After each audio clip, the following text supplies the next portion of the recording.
Good afternoon, ladies and gentlemen, and to those watching us from other parts of the world, good evening and good morning as well. My name is Andrej Mahecic, and I wish to welcome you to this press conference by the Intergovernmental Panel on Climate Change.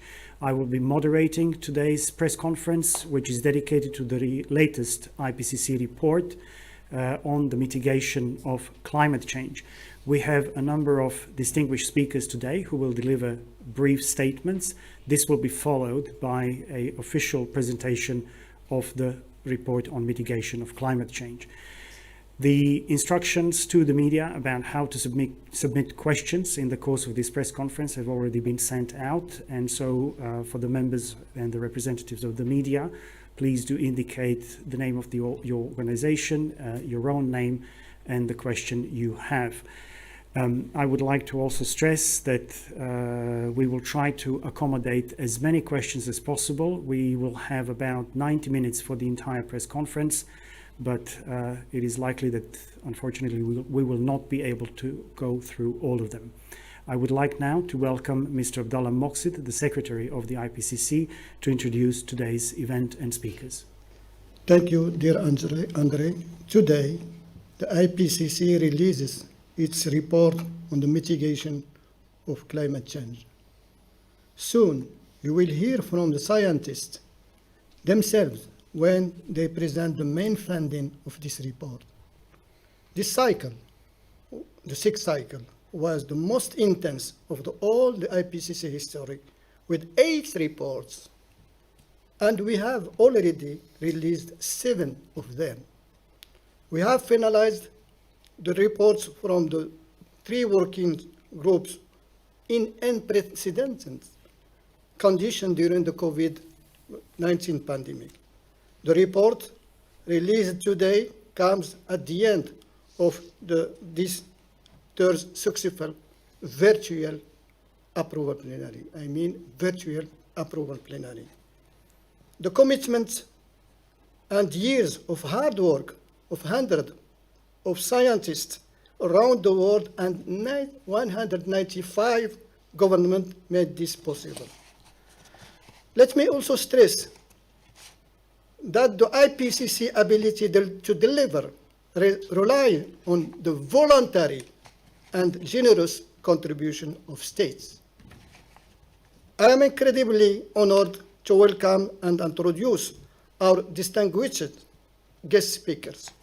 First, we will see the video message from the United Nations Secretary General, Antonio Guterres. We will also hear from our IPCC Chair, Professor Hussein. We will also hear from the World Meteorological Organization Secretary General, Professor Petri Talas, and the United Nations Environment Programme Executive Director, Inger Andersen. We will also hear from the scientists. Dr. Jimsky, co-chair of Working Group 3. We will hear also from Professor Diana Erg-Vorsatz, Vice Chair of Working Group 3, and we will hear also from Dr. Ramon Pich-Madruga, Vice Chair of Working Group 3.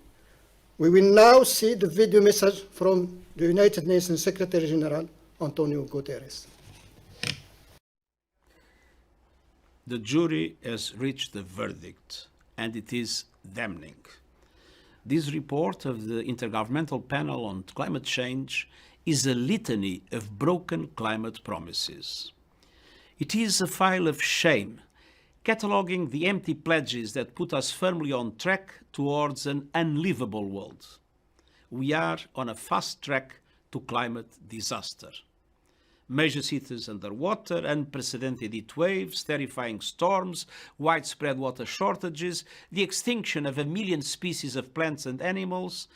And this is not fiction or exaggeration.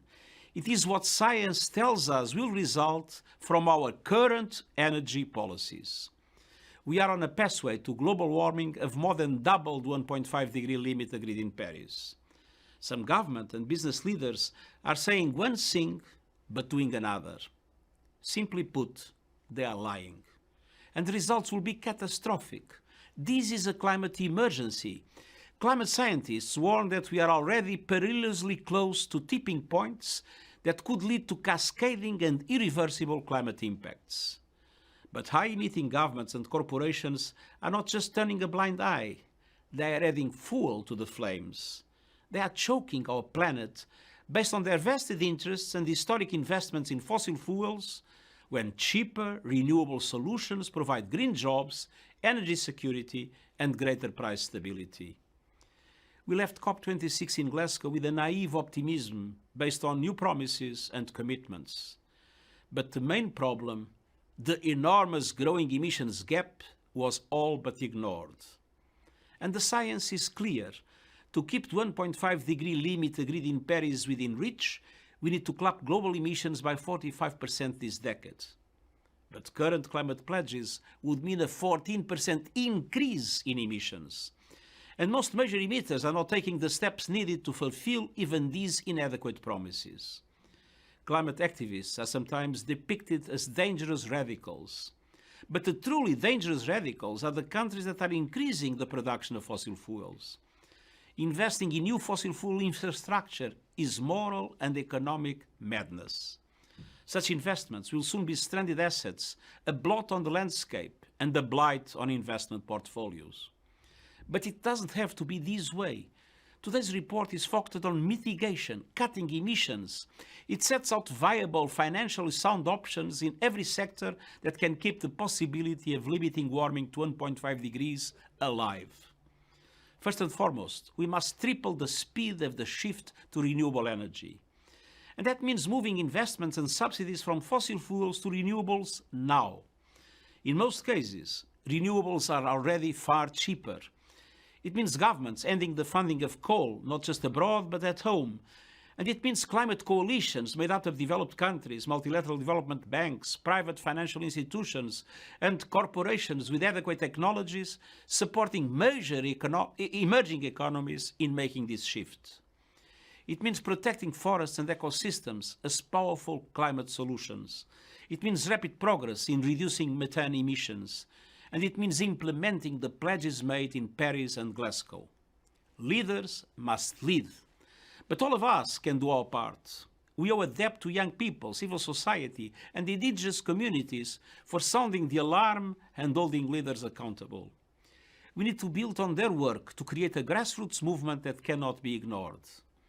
If you live in a big city, a rural area, or a small island state, if you invest in the stock market, if you care about justice and our children's future, I am appealing directly to you.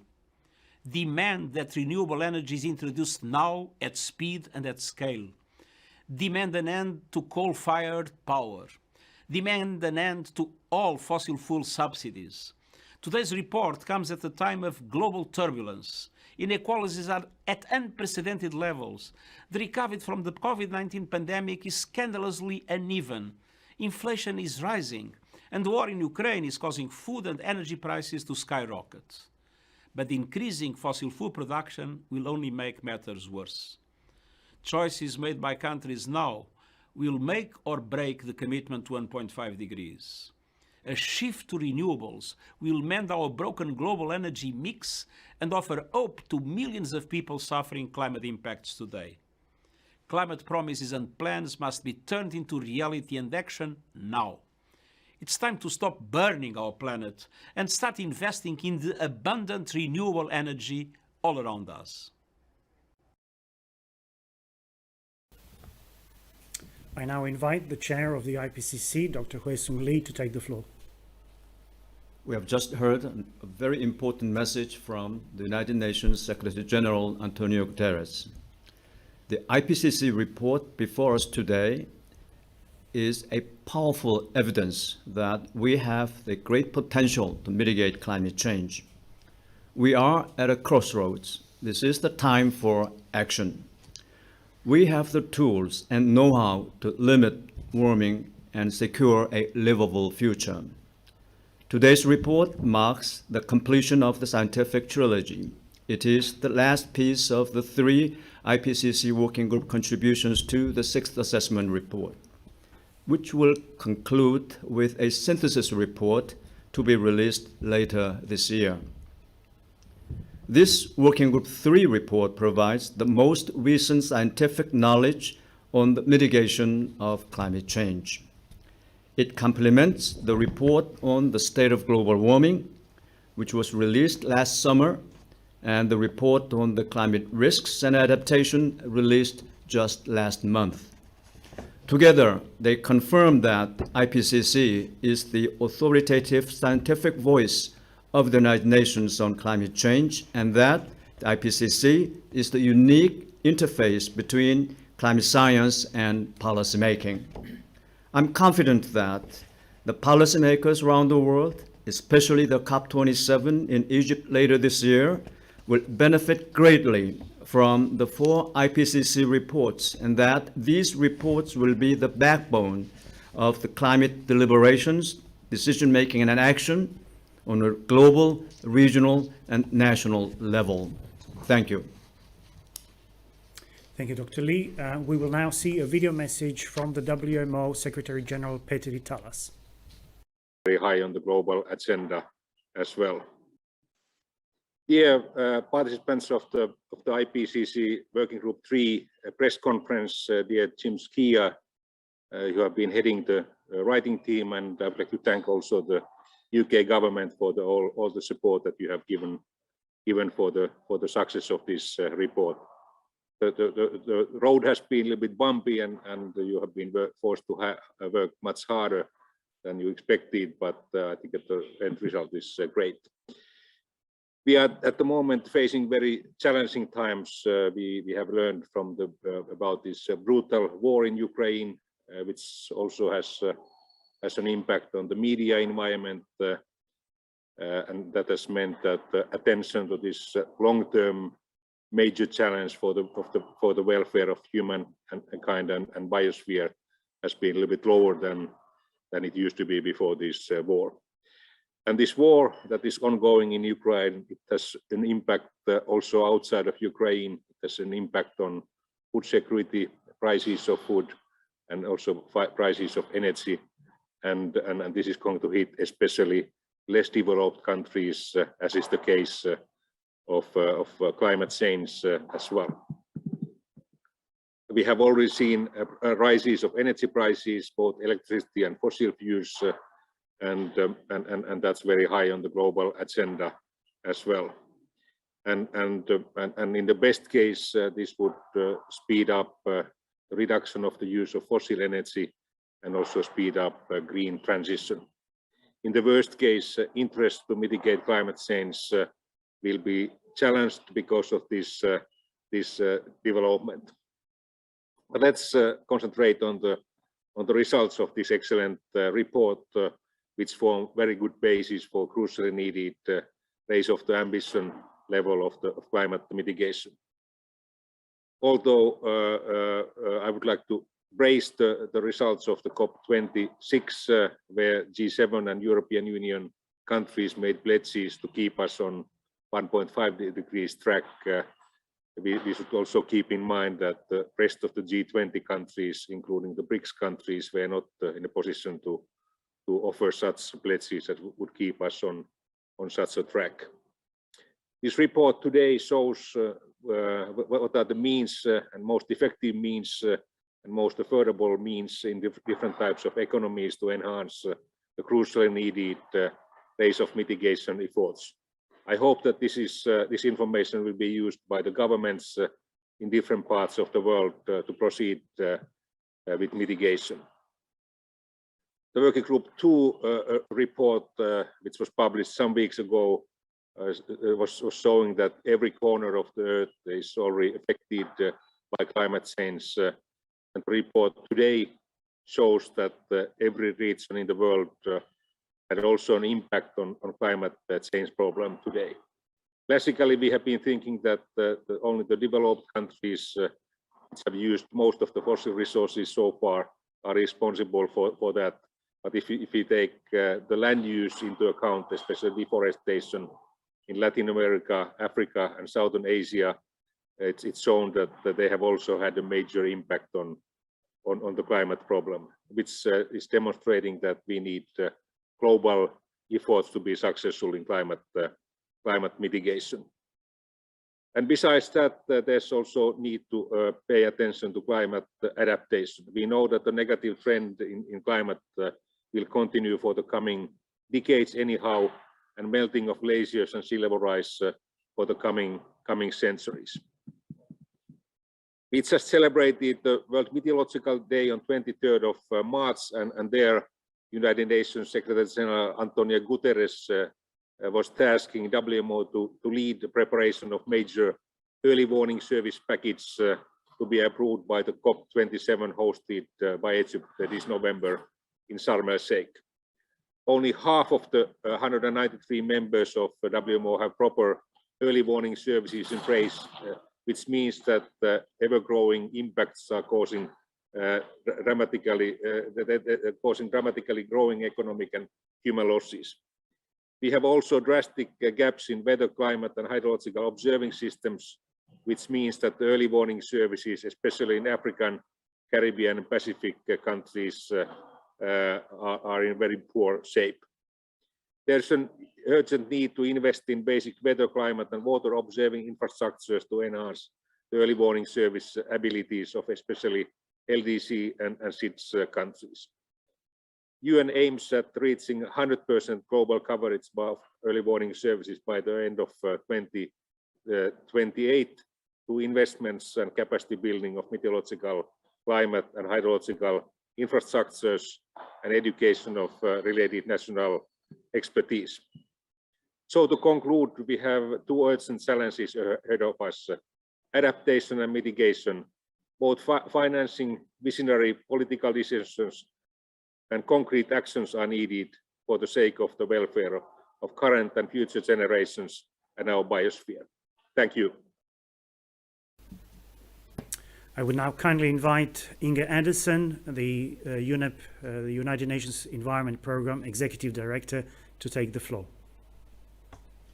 Thank you so much, and to all members of the press, welcome, and of course to Ho-Sung Lee, who's the chair of IPCC, and certainly to Jim Skier, Diana Urj-Bosatz, and Ramon Pix Madruga, who is first co-chair and vice chairs of this working group.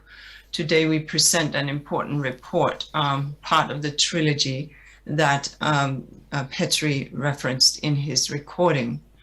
As you know, this is the third report from the IPCC during this current assessment cycle, and it now completes the full picture of the climate crisis that is facing humanity. And as we heard from the Secretary General, it is not a pretty picture.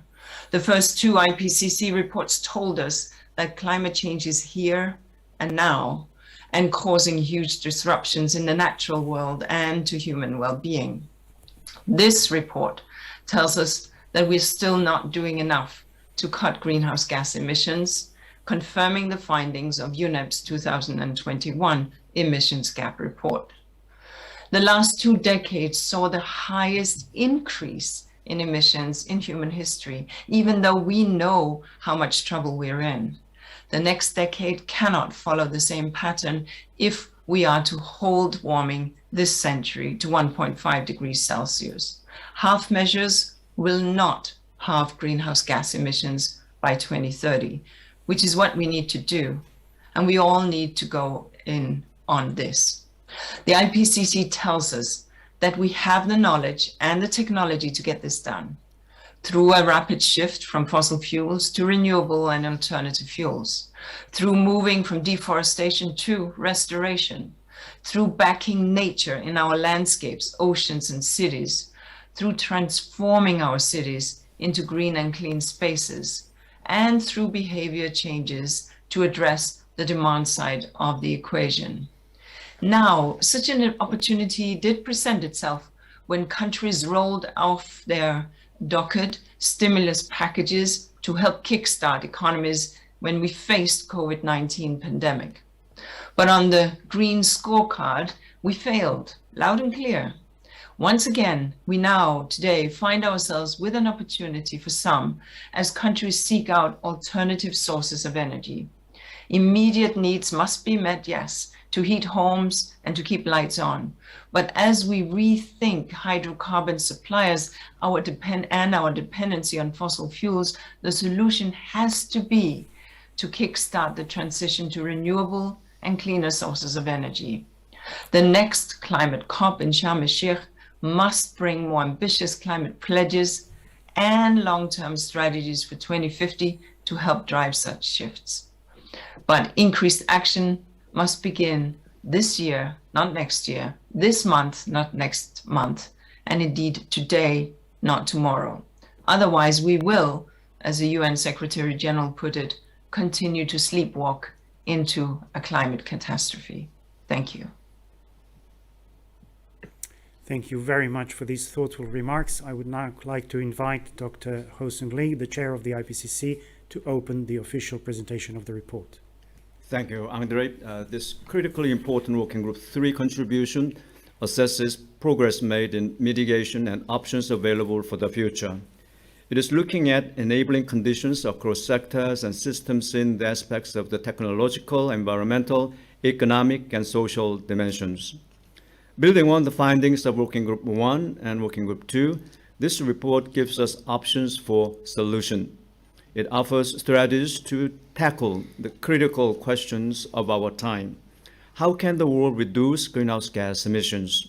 How can the world speed up the emissions reductions in a just and equitable manner? How can the buildings, transport, cities, agriculture, livestock, and energy sector to be a part of the solutions to lowering emissions? I'm encouraged by the increasing number of countries taking ambitious climate actions. There are policies, regulations, and market instruments that are proving effective. If these are scaled up and applied more widely, they can support deep emissions reductions and stimulate innovation. The Working Group 3 co-chairs and vice-chairs will present the main findings of the report. Now I hand over to the Working Group 3 co-chair, Dr. Jim Ski, who will present the details of the report. Okay, thank you, Ho-Sung. And before I start, I would like to thank all of the authors who spent countless hours working on this report on a voluntary basis under extremely difficult circumstances given the COVID pandemic. I would also like to thank my fellow co-chair, Priyadarshi P.R. Shukla, who unfortunately can't be with us today. We've actually been shoulder to shoulder for the last 5 years to guide the work on this report. In his place, I'm actually joined by two of the Working Group 3 vice chairs, Diana Urga-Vorsats and Ramon Pix-Madruga, and together we are pleased to present the findings of this Working Group 3 assessment of the mitigation of climate change. Now, our assessment was prepared by 278 authors from 65 countries. We reviewed more than 18,000 scientific papers and considered close to 60,000 individual comments from governments and experts as part of the drafting process. And all of this feedback has helped to strengthen the report. So in the next 20 minutes, we're going to set out our key findings, showing where we are in terms of greenhouse gas emissions, where we're headed, and what action we can take to limit global warming. Now, the reality is that greenhouse gas emissions, which are causing global warming, are at their highest levels in human history. Emissions in 2019 were about 12% higher than they were in 2010 and 54% higher than in 1990. So we are definitely not on track to limit warming to 1.5 degrees Celsius. But there is increased evidence of climate action, and the average annual rate of growth in global emissions has slowed in the last decade, from 2.1% per year in the early part of this century to 1.3% per year between 2010 and 2019. And this decline in growth is particularly noticeable in the energy and industry sectors, where the rate of growth has more than halved. Despite this progress, our assessment concludes that unless there are immediate and deep emission reductions across all sectors, limiting warming to 1.5 degrees will be beyond reach. Some countries have achieved a steady decrease in emissions over several years at rates consistent with limiting warming to 2 degrees, and a growing number of cities are setting net zero target. An increased range of policies and laws have enhanced energy efficiency, reduced rates of deforestation, and accelerated the deployment of renewable energy. And climate laws that result in reduced or avoided emissions are present in 56 countries, covering more than half of global emissions. One notable success is around renewable energy. Since 2010, there have been sustained decreases in unit costs, with reductions of 85% for solar energy, 55% for wind power, and 85% for batteries. And in some cases, costs have fallen below those of fossil fuels. And at the same time, we've seen big increases in installed capacity, as this figure shows. Now, looking at policies that were implemented by December 2020, we conclude that, without strengthening mitigation efforts, greenhouse gas emissions are projected to lead to warming of 3.2 degrees. In the scenarios we assessed, limiting warming to 1.5 degrees requires global greenhouse gas emissions to peak before 2025 at the latest and be reduced by 43% by 2030.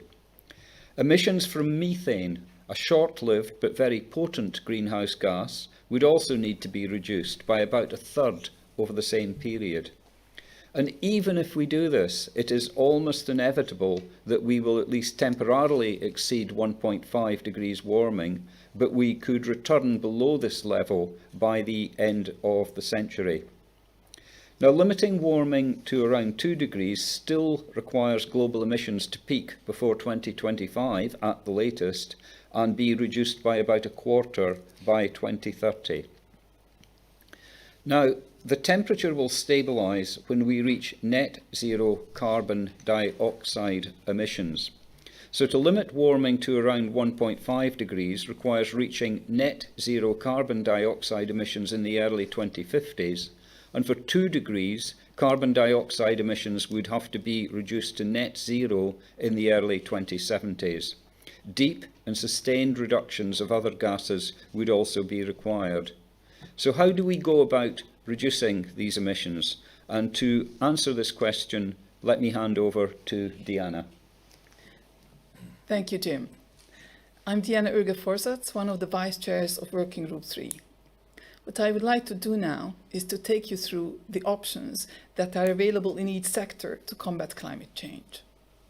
And yes, in every sector there are options available that can at least halve emissions by 2030 and keep open the possibility of limiting warming to 1.5 degrees. Let's walk through these. The energy sector accounts for about a third of all emissions, and major transitions are required to limit global warming. This will involve a substantial reduction in fossil fuel use, low or no carbon energy systems, widespread electrification, use of alternative fuels such as hydrogen and sustainable biofuels, use of carbon capture and storage, and improved energy efficiency.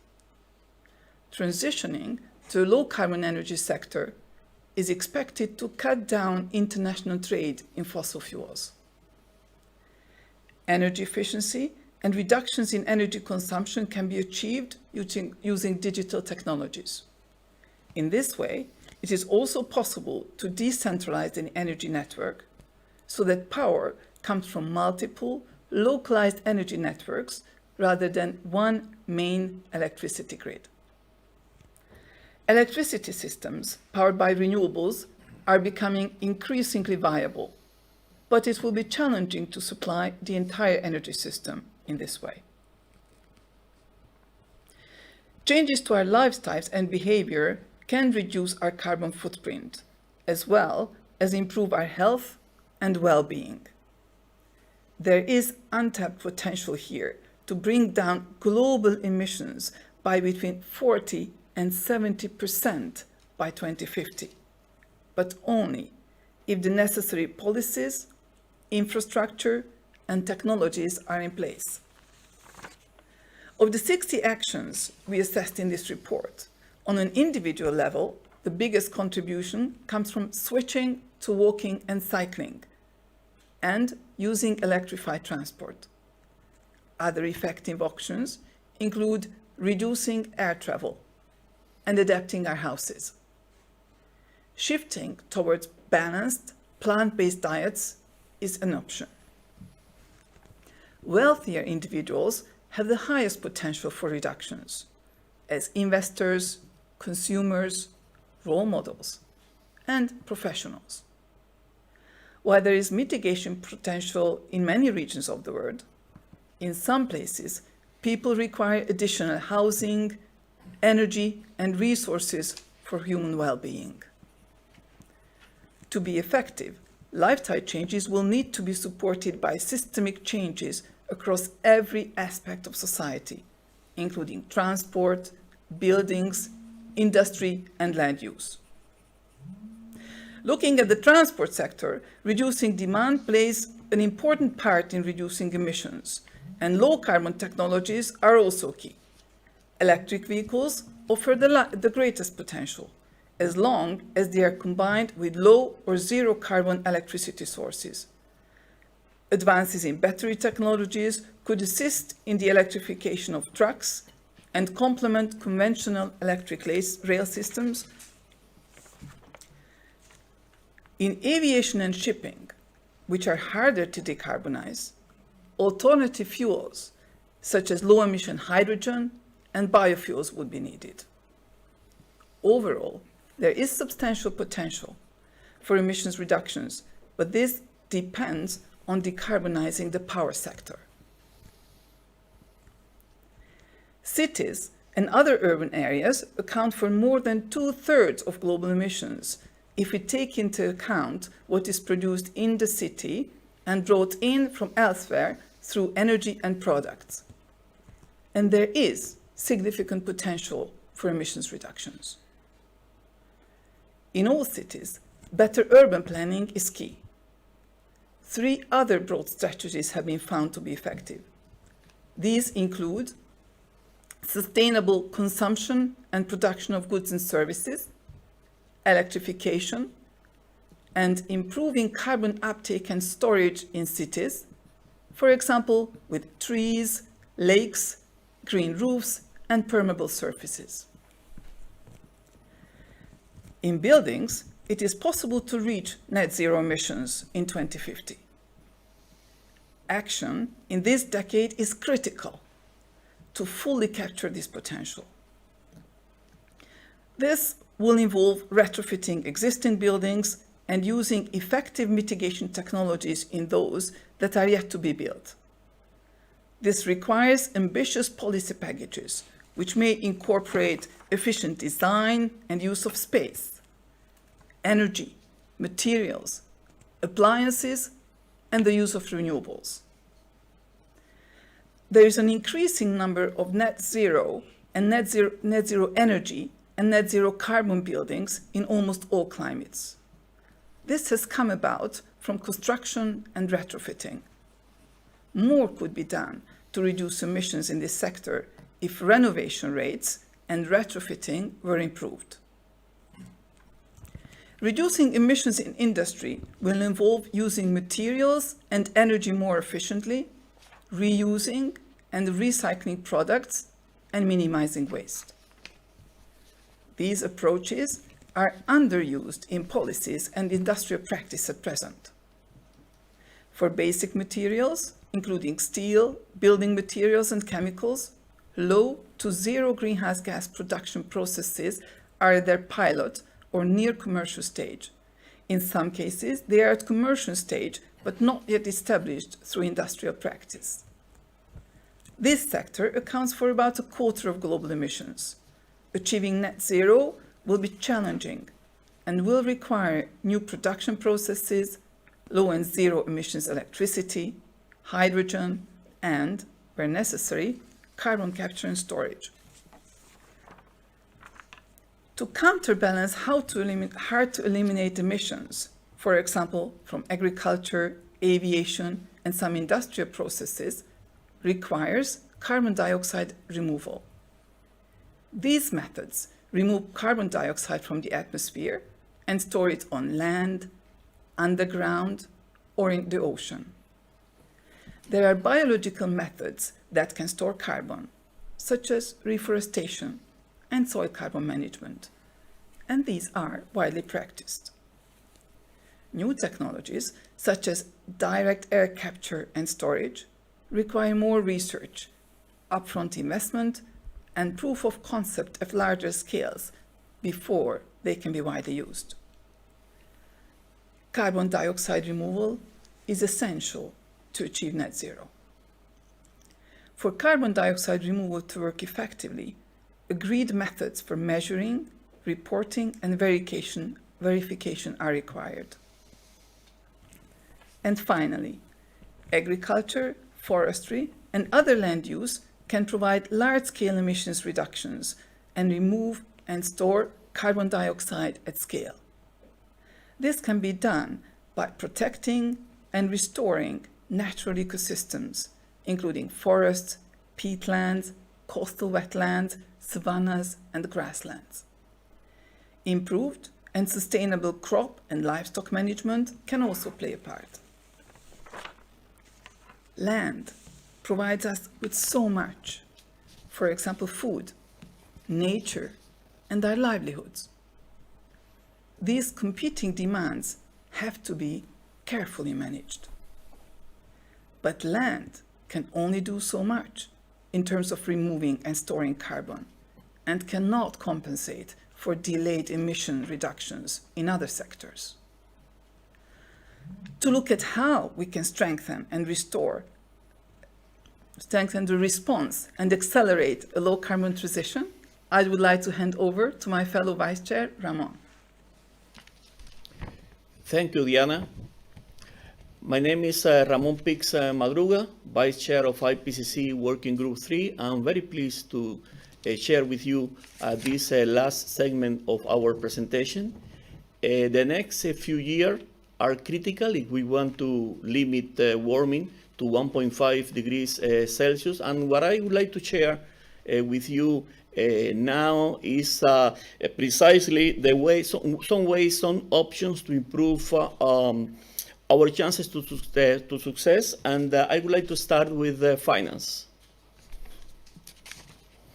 Our assessment shows that financial flows are a factor of 3 to 6 times lower than levels needed by 2030 to limit warming to below 1.5 degrees Celsius or 2 degrees Celsius. But there is sufficient global capital available and liquidity to close investment gaps.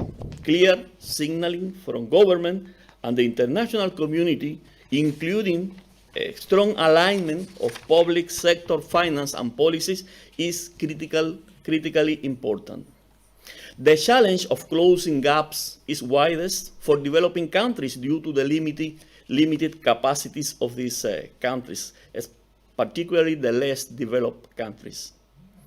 Without taking into account the economic benefits of reduced adaptation costs or avoided climate impacts, global gross domestic product growth would be just a few percentage points lower in 2050 if we take the necessary actions to limit warming to 2 degrees Celsius or below compared to maintaining current policies. Let's turn our attention now to regulatory and economic instruments and policies which play a critical role in strengthening the response to climate change. Regulatory and economic instruments ranging from standards for vehicle efficiency and building codes to policies for industrial decarbonization to broad-based carbon taxes and emission trading systems have already proved effective in reducing emissions. Such measures can be strengthened and expanded significantly. policy packages and economy-wide packages are better able to achieve systematic change than individual policy instruments on their own. Ambitious and effective mitigation requires coordination across government, setting and implementing strategies and building consensus among disparate stakeholders. These efforts are particularly effective when built on engagement with civil societies, indigenous people, professional bodies, and businesses. In recent years, there has been enormous activities and significant progress in technology and innovation, which is reflected in this assessment report of Working Group 3. Investment and policies, especially for scientific training, as well as research and development, push forward low-emission technological innovation. Key to effective decision-making in assessing the potential benefits and risks of different technologies and approaches, understanding their implementation at scale, and identifying what stands in their way. Some options are technically viable, increasing cost-effective, and generally supported by the public, which enables development in many regions. Examples include solar energy, energy-efficient appliance, improve forest and crop management, and reduce food waste. Other options face barriers that need to be addressed before they can be implemented at scale. Adoption of low-emission technologies is slower in most developing countries, particularly the less developed countries, due to their limited capacities. In all countries, actions to limit global warming that result in wider benefits to societies can increase the pace, depth, and breadth of emission reductions. Accelerated and equitable climate action in mitigating climate change and adapting to climate change impact is critical to sustainable development. In this report, we show how mitigation goes hand in hand with achieving many of the sustainable development goals. We see that equity and just transitions can lead to deeper ambitions for accelerated climate action. Many countries and regions are already applying just transition principles. In our assessment, we look at how mitigation actions can lead to sustainable development. Here are two examples, and let me start with actions in urban areas. As we focus on just one option, green and blue infrastructure, we see that green roof and facade, networks of parks and open space, wetlands, and urban agriculture can not only absorb and store carbon, but at the same time achieve many other sustainable development goals, as you can see with the square in these graphs. For example, they can reduce pressure on urban sewer systems, reduce flood risks, and heat island effects. They can also deliver health benefits from reduced air pollution. Focusing now on land use, avoiding deforestation, and sustainably managing soils, forests, and livestock can mitigate climate change. These actions align well with sustainable development and can also result in responsible production, improved livelihood, and food security. Potential conflicts between reducing emissions and sustainable development, particularly around land use, and the need to ensure access to food, water, and energy can be managed with the right policies, investment, and financial partnerships. This gives an insight into the wider benefits of mitigation. Our report provides a comprehensive assessment of all this. And for now, I would like to hand back to my colleague, Professor Jim Skee. Okay, thank you, Ramon. Climate change is the result of more than a century of unsustainable energy and land use and patterns of sustainable consumption and production. And what this report has done is to show how taking action now can move us towards a fairer and more livable world. And so just to sum it all up, we know what to do, we know how to do it, and now it's up to us to take action. Thank you very much for this presentation. We are now opening the floor for questions. The first questions are already with us. I will direct the first one to Professor Jim Skee. Your SPM, this is from the New Scientist magazine, Adam Vaughan.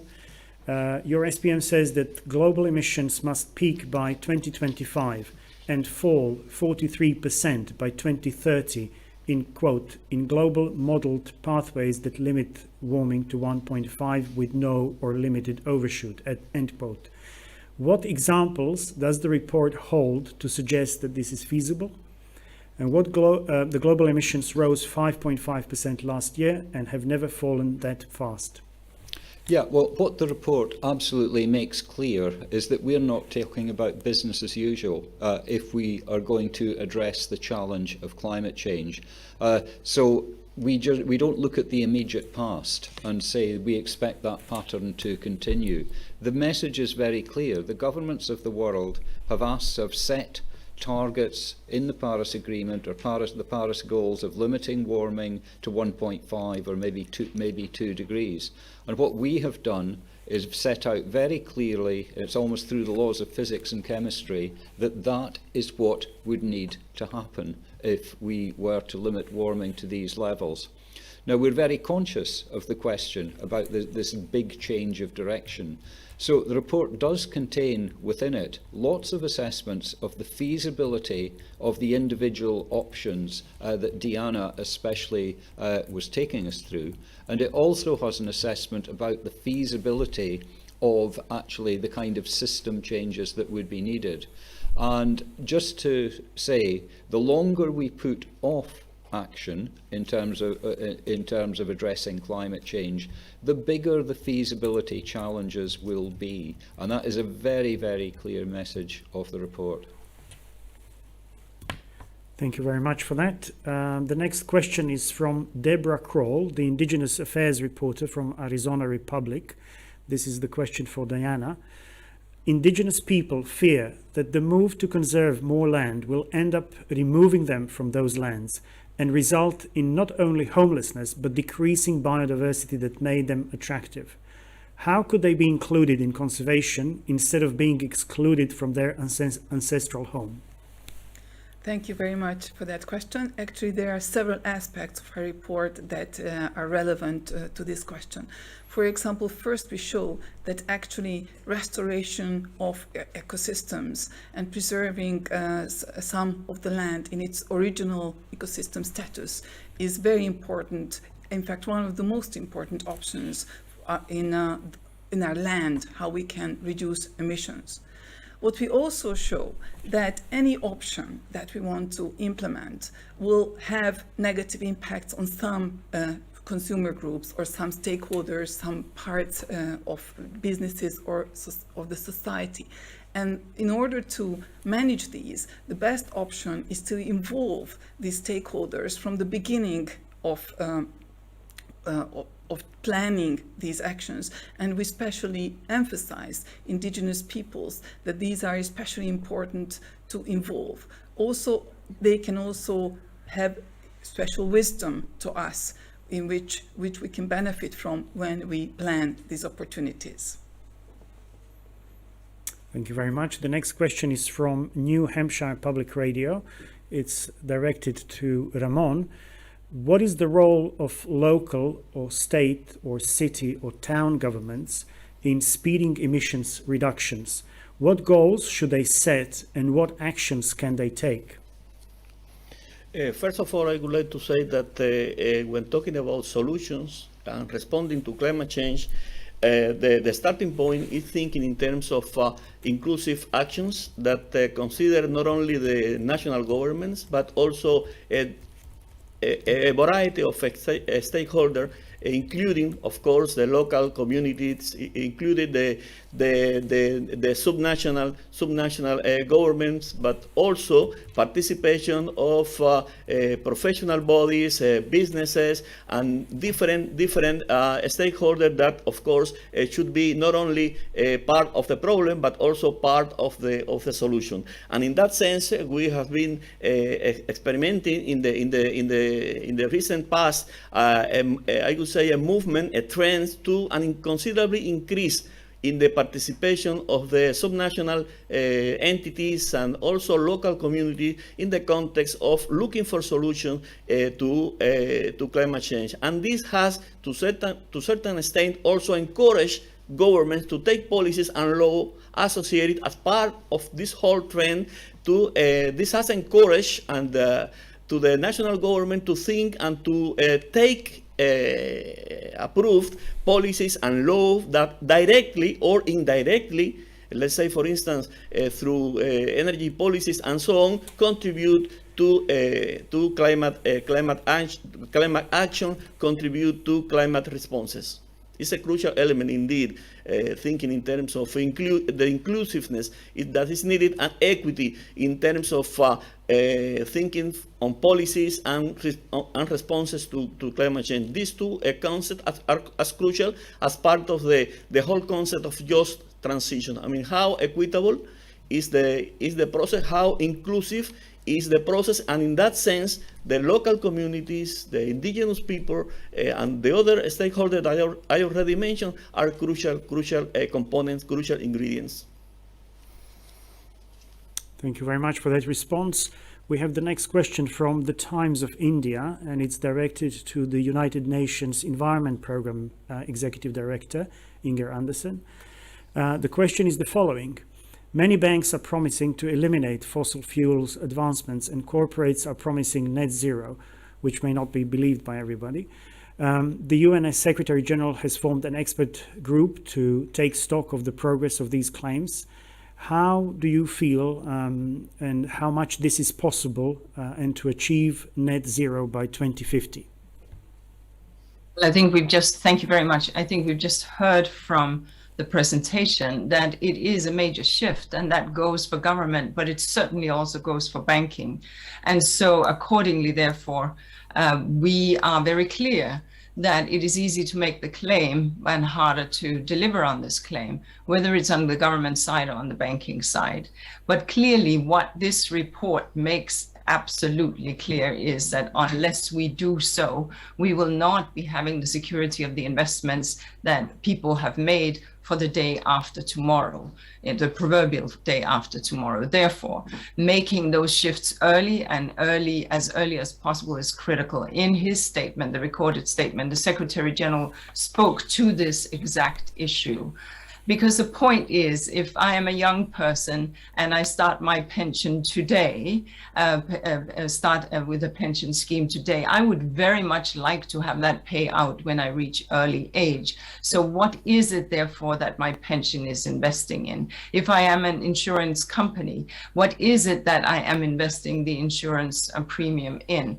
If I am an asset holder, what is it that these assets are invested in? That's the issue. Within UNEP FI and other aspects, we have indeed been working on this with a significant amount of resources signed up.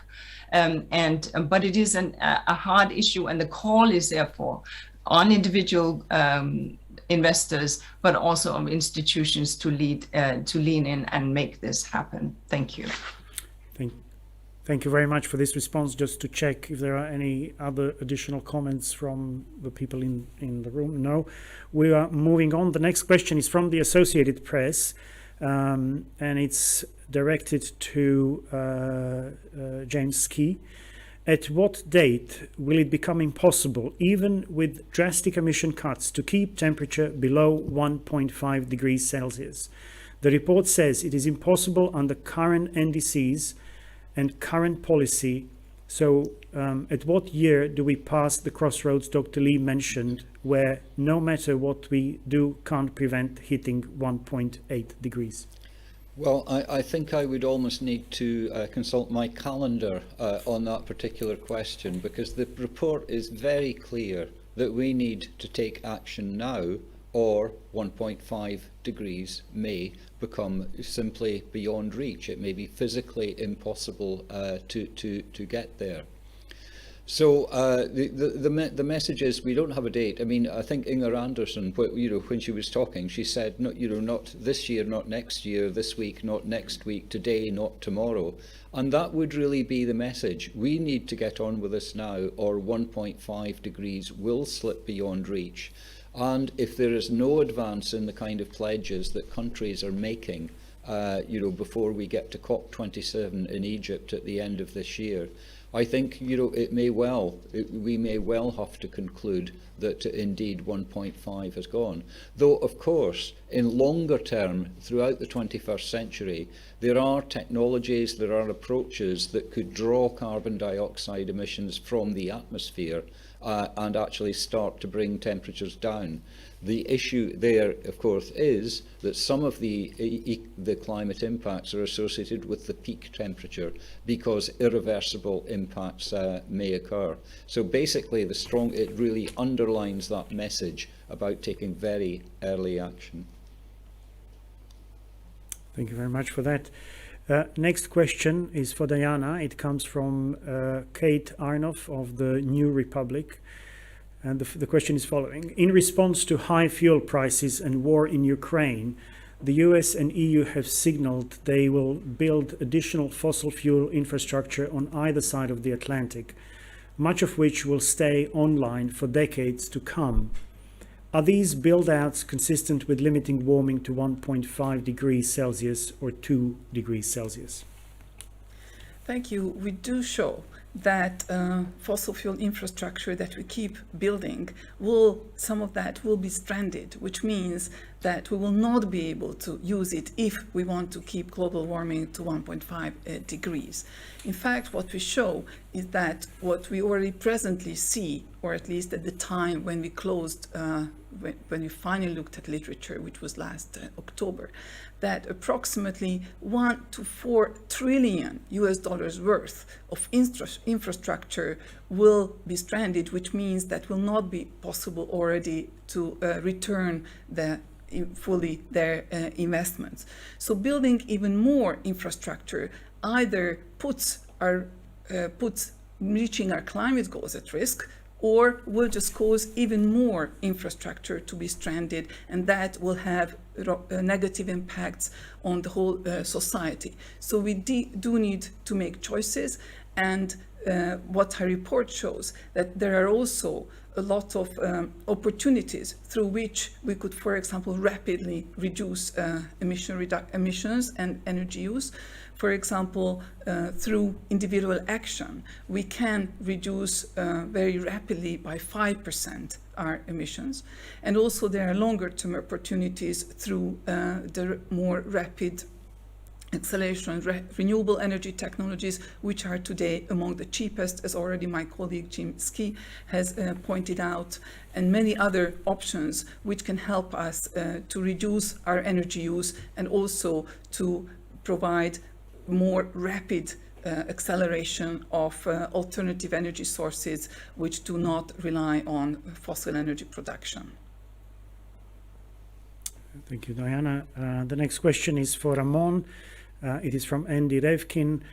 The report shows global greenhouse gas emissions have continued to rise, but also says expanding laws and policies, quote, have led to the avoidance of emissions that would otherwise have occurred, end quote.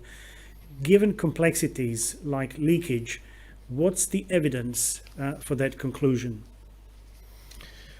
Well, first of all, I would like to say that the policies and law is a part of the instrument, I could say, to be applied in responding to climate change. Of course, having a policy, having a law is not enough. It's a precondition, I would say, but to to having a result, an effective result out of that policies, out of those laws. Necessarily, we would need an implementation process that, as I said before, should be inclusive, should be effective, should consider the different participation of the different stakeholders, and it is a set of conditions that should be taken into account to have a chance of success as a result of this process. Reducing energy emissions, as has been already mentioned by my colleague Professor Ski, a good requirement to if we want to limit warming, for instance, to 1.5 degrees Celsius, would imply immediate and significant reduction in the greenhouse gases emission. And also, it means accelerated mitigation, but also it should be equitable mitigation. So the policies and laws in practice should consider this aspect. Also in the implementation process should consider this aspect that should be, I would say, a precondition for having a success as part of those processes. I mean, in short, the response is not enough. Having, of course, we have been experimenting in the recent past, as I mentioned in my presentation. There has been an considerably increase in the adoption of policies and law, and this is a positive signal, of course. This is a positive signal in terms of governance, in terms of interest with regard to participating in the solutions or responses to climate change. Is a positive, is a necessary condition, but it's not a sufficient condition. We need to think also in the part of the implementation, and to the extent that those policies and law are not only adopted but also properly implemented in an equitable way, and an inclusive way, and an immediate sense, as has been mentioned, of course, would be successful. Otherwise, the gaps would remain. Thank you. I believe Professor Ski also wants to add on this question. Yeah, I mean, I think it's a really good question to ask. We can have laws, we can have things written on pieces of paper, but do they actually make a difference on the ground? And does it make a difference to emissions? Now, in fact, the report that we've written does assess literature from quite a number of studies that have tried to address that question very directly. Some of the studies by looking backwards and trying to assess what kind of changes in emissions have occurred.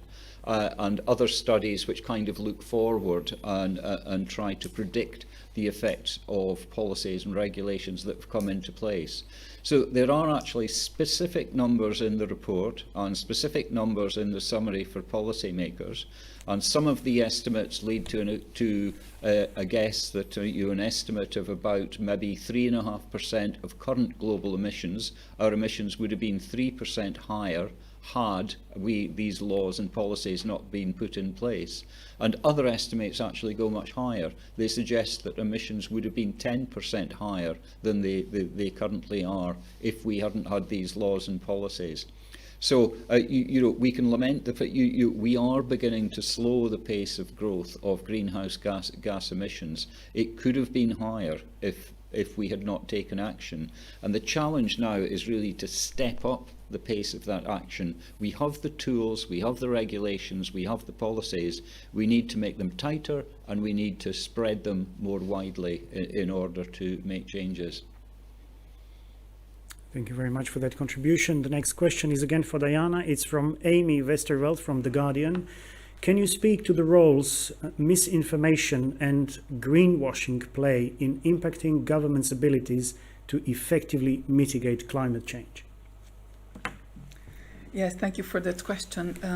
We do show that there are many opportunities and more wider opportunities available for both governments as well as businesses to take action, and individuals as well. Nevertheless, we do show that there is a significant implementation gap. So the promises of many cities, governments, businesses have not we don't see the progress that they will be able to reach their promises, because there is the emissions are not going in the direction that where they would already need to be if we were to fully reach the targets that they have set. Nevertheless, we also see that there is significantly increased political will, and that will help us in reaching these targets, because, for example, as Jim already showed, there are 18 countries which have already managed to reduce their emissions as in response to their climate change policies. We also see that a very large number of cities have committed to net zero goals. So that means that there is increasing commitment, and when there is increasing commitment, there is also increasing attention to this. We also show that transparency, reporting, monitoring, and verification, these are all key to implementing our ambitious climate goals and ambitious policies, and we will only be able to achieve the full impact of these ambitions if we do implement also these as part of the policies and also different actions that businesses take. Thank you very much for that response. The next question is again for the United Nations Environment Programme Executive Director. It is from the Arizona Republic. Water security is a top and urgent climate matter in the US desert Southwest, along with other aridifying regions around the world. What is the single most important thing for people living in those areas to understand about what they can do now to protect their access to this critical resource? Thank you. I mean, I think it was the second report of this crop of IPCC reports that signifies that at some point in a year, 50% of the population are likely to be living in scarcity. And so this is absolutely an issue. So are we then, therefore, in these scarce areas, and I will distinguish between poorer regions such as the Sahel and a wealthier region such as Arizona, are we in the wealthier areas where scarcity prevails, living as if we had no scarcity? Are we being mindful of the kind of restoration activities, ecosystem restoration activities that we could do that would enhance soil moisture and therefore leave the little rainfall that there may be in the soil, also at the same time making them more fertile?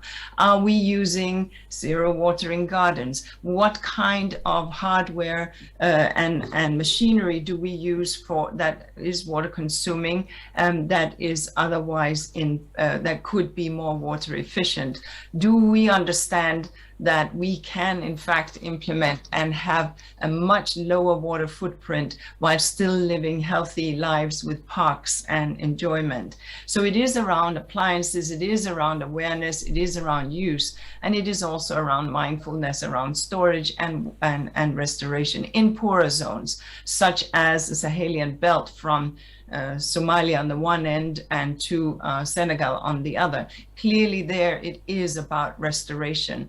This is why the African Union has started the African Green Belt that sees to and looks towards restoring what has been degraded over since the 70s, when we have seen this ever decreasing rainfall year on year, driven on by climate change. These are the kind of actions that we can take. And so that does become very critical. If I just may, on the issue of policies, the very issue is that having policies that stick, that are, as we heard, also transparent, but also that are reported on by media and held to account.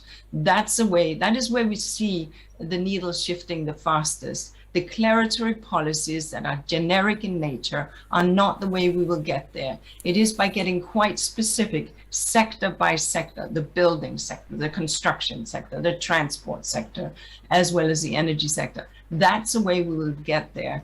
And of course, incentivizing with instruments, be it taxes or tax breaks, to enable that these policies are taken up more fast. Thank you. Thank you very much. We are also seeing some interest in the actual work of the IPCC. The Secretary mentioned in his opening remarks the voluntary contributions by states, as well as the pandemic. So to summarize those in a two-part question, what kind of support the IPCC is enjoying from the member states, and what has been the impact of the COVID-19 pandemic. This is a question for Dr. Abdallah Moqsid. Thank you, Andre. Yes, IPCC is basing his work on voluntary contributions. And I will use 3V. It is about financial voluntary contribution. And as IPCC work should be neutral, because we are assessing research, but we should really be neutral about any kind of policy. This is why we are working with voluntary contribution, financial voluntary contribution.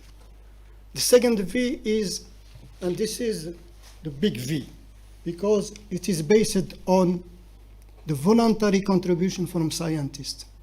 Thousands of scientists are contributing to the high quality of the work of IPCC.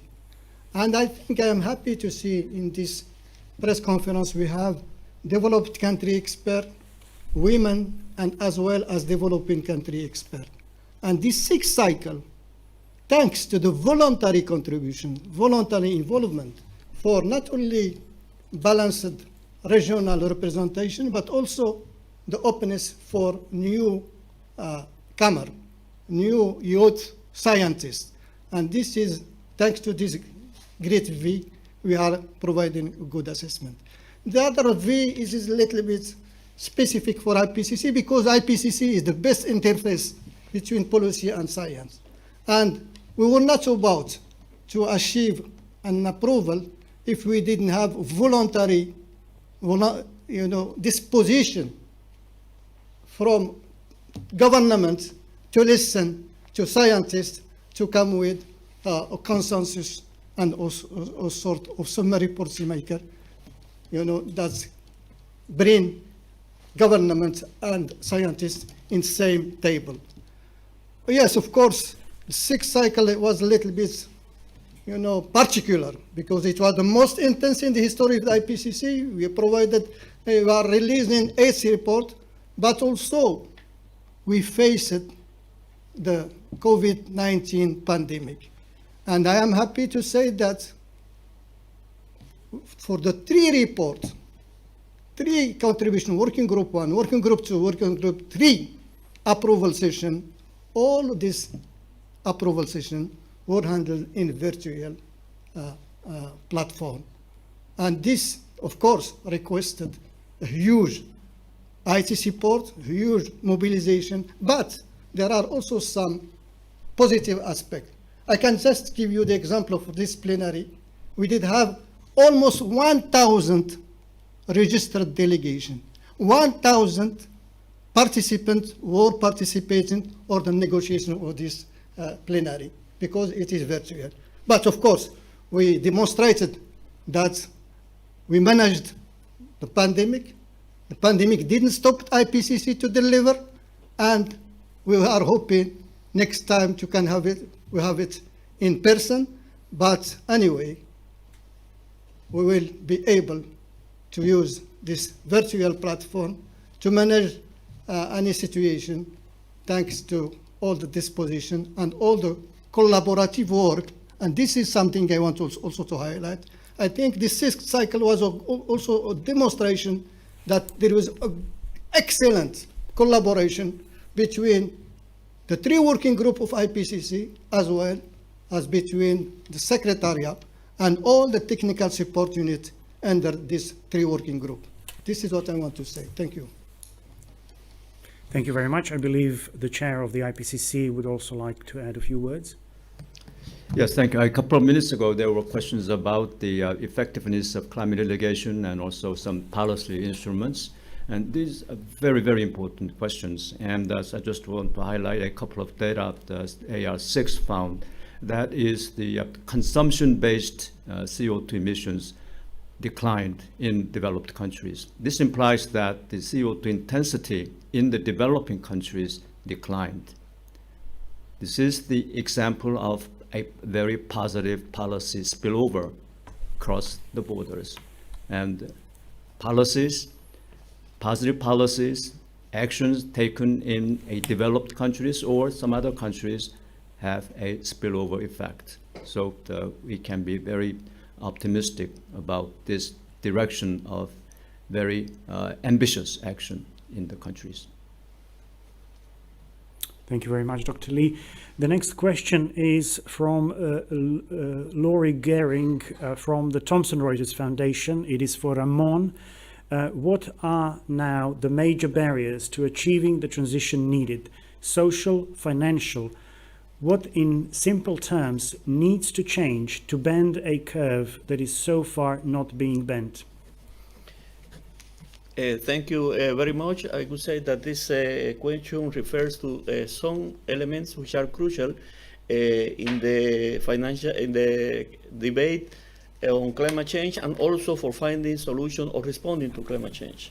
With regard to the social issues, I would like to highlight that this is in this sixth assessment report, the contribution of Working Group 3 to this sixth assessment report of the IPCC.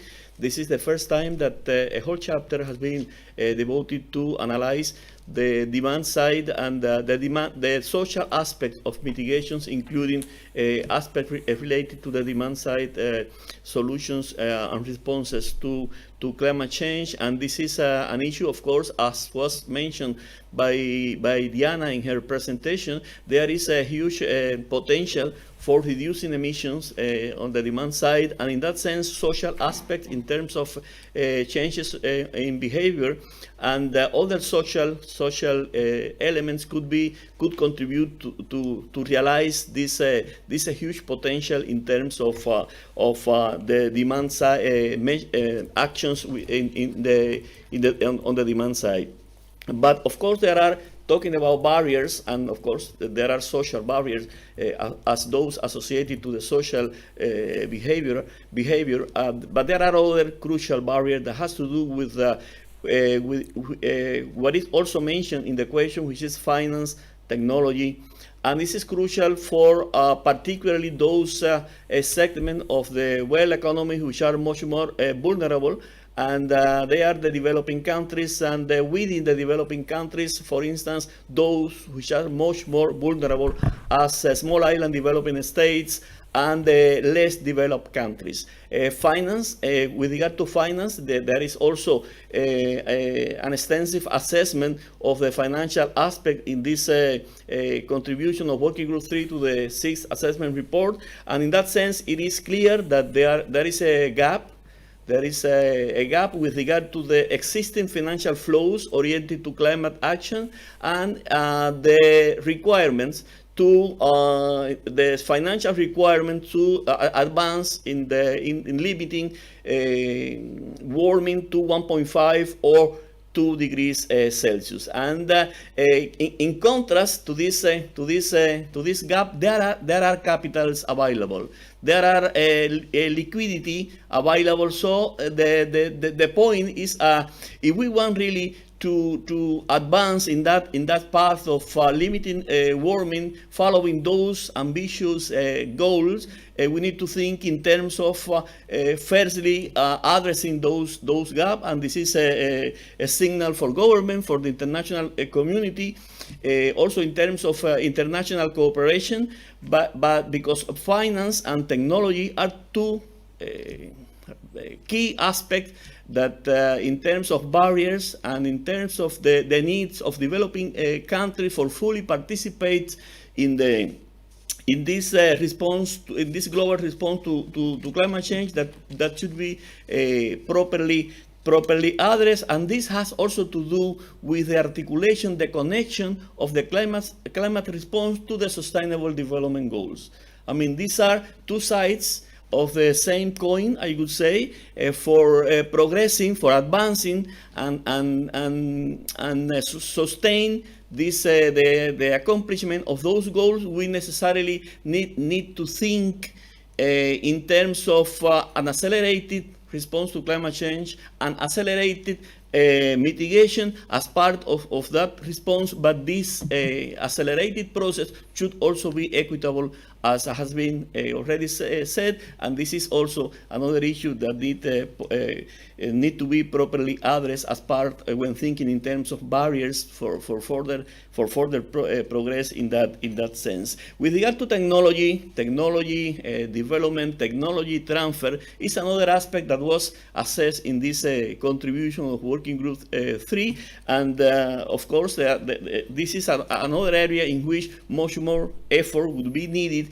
if we want to advance with limiting the warming in those directions, taking into account these two ambitious goals, 1.5 degrees Celsius and 2 degrees Celsius. So in general, I would say that this aspect, when the responses or the potential responses to climate change, particularly in terms of mitigation, which is the mandate, the main objective of this Working Group 3, when talking about mitigation as part of the responses to climate change, the assessment of not only of the potential but also of the barrier has been a crucial aspect, and of course the intention is keeping these as relevant areas within the work of the IPCC.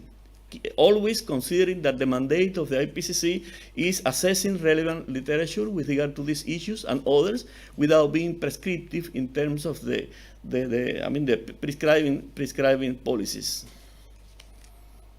Thank you very much, Ramon. I believe Co-Chair Jim Ski also has something to add on this question. Yeah, very specifically on finance. I mean, we have a dedicated chapter on investment and finance in the report. And what it is trying to do is really to explain the issues about how you close that gap and get enough money moving into the kind of mitigation projects that we need. And what's very clear, public money can't do it by itself. I mean, developed country governments have not met their $100 billion a year goal, but the money that is needed is actually in the trillions. It's not a matter of billions. So we need to get private sector money going as well. And there the important thing is that the public sector and governments use the money that they have cleverly in order to incentivize private sector investments. So the challenge there is, in many developing countries, the cost of capital is high. So public governments need to put in place steps and use instruments that bring down that cost of capital to make the projects more investable. And that means things like loan guarantees, export credit, etc., to make sure that the projects become investable. And that's got to be a big part. It's not just about public money coming through, which may be important, especially for adaptation projects, but from the mitigation side, it's reducing the risks of investing in the projects from pension funds, insurance companies, etc. Thank you very much for that. Just to alert our panelists, we have about 8 more minutes to go. We'll try to squeeze as many questions as possible. Please bear that in mind. The next question is from Janessa Duncombe from EOS. It's possibly first for Diana. Perhaps the co-chair might want to also add something to it. Here's the question. Pandemic shutdowns led to the largest annual drop in global energy-related carbon dioxide emissions since World War II, and broad economic pain. How does the scale of the drop in 2020 compare to what's needed each year to limit warming at 1.5 or 2 degrees Celsius, and what is essential for limiting economic strain? Thank you very much. And that's a very important question because, of course, it emerges in us that if this substantial reduction, this around 5 to 6% reduction, is what is needed each year to reach our climate goals, to keep global warming at 1.5 degrees, then does it mean that we have to be all locked up and go through these austerities to reach our climate goals? But our report shows that, in fact, the opportunities that we show have actually options to improve our lives. So we show many options. For example, if we design cities better, that means if we don't have to get into our cars to travel far away, because the jobs and the homes and the shopping are near to each other, and we are able to walk, or we are able to cycle because there is a safe and bicycle infrastructure. This actually doesn't only cut greenhouse gas emissions significantly, but will also help us with being more healthy, and also cutting urban air pollution. That is also one of the biggest sources of air pollution related health effects and death. So coming back to the pandemic gave us also many further opportunities. For example, the fact that we are now discussing online and have this press conference online, this has been made increasingly acceptable and increasingly possible as a result of the pandemic, because we are improving our digital infrastructure and access to digital services, and generally accelerated digitalization, which is shown in our report to be a fundamental part of many of our responses. Nevertheless, the pandemic also increased many of these barriers that have been just discussed. For example, it needs to be acknowledged that hundreds of millions were pushed back into extreme poverty. Also, many countries have accumulated substantial debt, and that will also be an important barrier to them responding to climate change. Nevertheless, further opportunities come through our responses to the pandemic. As already mentioned earlier in this press conference, that many governments are mobilizing substantial resources to revitalize their economies, and how these resources are spent is really critical to reach not only to again bring the economies back and bring those people out of poverty, but these can be very well also utilized for reaching our climate goals. And here it gives me also a good opportunity to come back to the previous question and add some further information on the previous question related to fossil fuel investments. Because if we invest in for example, zero energy buildings, which I have already mentioned, that these are becoming increasingly available all throughout the world. Also, we can now retrofit buildings to be net zero. These give us opportunities not only to cut our energy use, but also to improve the health and well-being of the people. And the pandemic has shown that this is very important, because we are spending increasing amounts at home. And so the point is that altogether this pandemic has, yes, shown that we can reduce emissions, but that's not the way how we will have to reduce emissions. But there are many opportunities through the responses to the pandemic, which can accelerate our actions so that we can reduce our energy use and related emissions in the scale that was as a result of the pandemic. Also, if we can go to co-chair Yeah, Jimski. let me be quick. Looking at the time, we've got a new chapter on demand and consumption, and what that makes very clear, it's not human behaviour alone that is going to get emissions down. It's a mixture of access to and provision of infrastructure and technology. And of course, during the pandemic, it was all done by human behaviour. We all locked ourselves up in our homes and didn't travel. That's not the way to get emissions down in the long term, because you will not see the social acceptability of such an approach. So I think there are very big limitations to the analogy between the kind of experiences we had, especially in 2020, and how you would go about getting demand and emissions down in the long term. That needs planning, it needs investment in infrastructure, it needs provision of and access to technology. Okay, thank you very much for that. I believe this is going to be our last question. It's from Agencia EFE, from Marta Montojo. And on this one, perhaps I will direct it first to Ramon, and then perhaps maybe an additional comment from the co-chair, Jimski. What sort of climate mitigation policies that have been put in place so far has had a short-term negative impact on vulnerable low-income groups and small companies, as the authors suggest? And how can governments avoid having such an impact going forward? How much can we rely on the CDR technologies, carbon dioxide reduction technologies? Well, with regard to this last part of the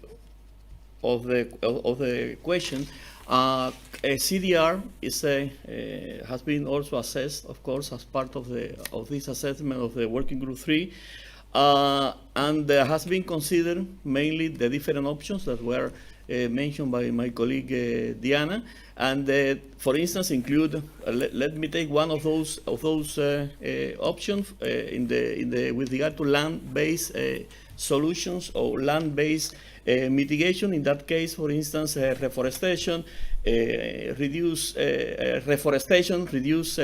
deforestation could be part of this, but because contribute to the capture of carbon, in that case biological sequestration of carbon, and in that sense it has a positive effect in terms of contributing to climate change mitigation. I mean, that's part of this the positive side of this technology.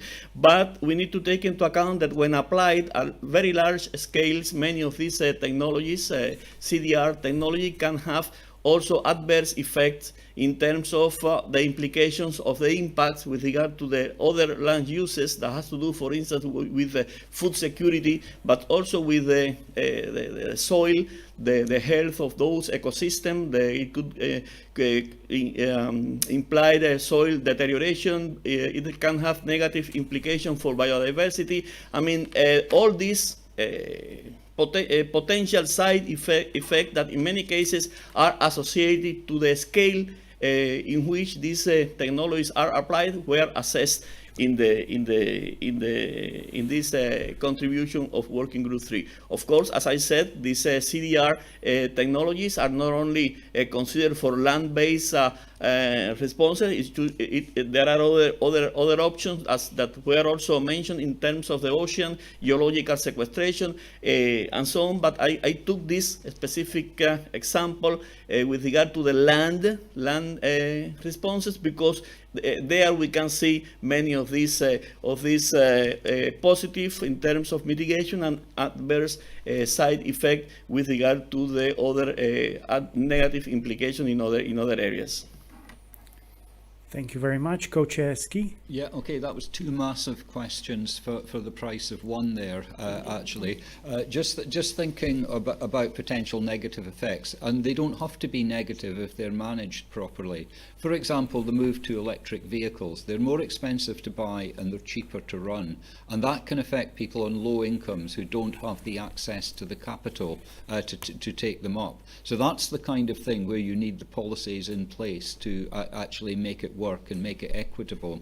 You can also pick up areas of converting agricultural land for planting trees. That can displace people and interacts with land tenure systems. So again, these are the kind of issues that need to be managed. And on carbon dioxide removal, I mean, the chapter that we have on this that includes this is very clear that there are a very diverse number of approaches, technologies, measures that count as carbon dioxide removal, and they all need to be addressed very carefully. Some are land-based, as Ramon has said, some are very engineering and technical, and each has their own challenge. But I'd completely agree with Ramon that it's the land-based ones where you need to look out very carefully for the social equity, just transition kind of issues. Thank you very much. And actually, the last question is also for you. It is from the Washington Post, and it's the following.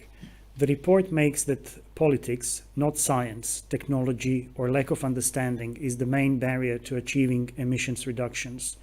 Which political players have been the main obstacles to climate action? How must politics now change to enable the energy transition to occur? Andre, you saved the most difficult question for last, and the one I need to be most delicate one, because it is not IPCC's job to comment on the policies of individual countries or organisations. We have a chapter on institutions, governance and policy that very carefully assesses the literature around these particular areas. And I think what it actually does is to step back a little from actually asking questions about greenwash and whose obstacles, to think carefully about how policies are formed and the role of different stakeholders in policy formation. And it then has a much wider reach because of course NGOs and civil society are also playing a big role in influencing climate policy, and we flag up the role for increasing role of climate litigation, which may not only affect governments but may affect private sector actors as well. So as you know, we're trained to deflect questions like that, and I hope I've deflected it sufficiently. Thank you. Thank you very much. And before we close, I would just like to invite the chair of the IPCC, Hwee-Sung Lee, to share any closing remarks he may have with us. Thank you very much. And this report, as you know very well, is released under the rising oil prices.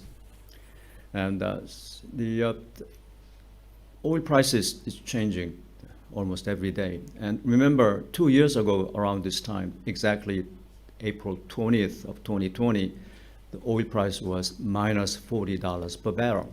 So this is the world. And therefore, this increases rapidly rising oil prices would be just a blip in our journey to the path to net zero. And the world sooner or later will realize that this net zero path would be independent of changes in oil prices. Our data support that. Working group, this 3 report indicated that for last 10 years, the CO2 intensity declined globally, regardless of changes in the oil prices, which was very volatile. So we wish to convey that message to the world. Thank you very much. I wish to thank all of the panelists for their time today and for sharing the scientific findings of the Working Group 3 report, the 3rd contribution to the 6th assessment cycle, which will be concluded in autumn this year when the synthesis report will be again delivered to the public, to the world. I would also like to thank the representatives of the media for attending this press conference. Take care and see you soon. Bye-bye.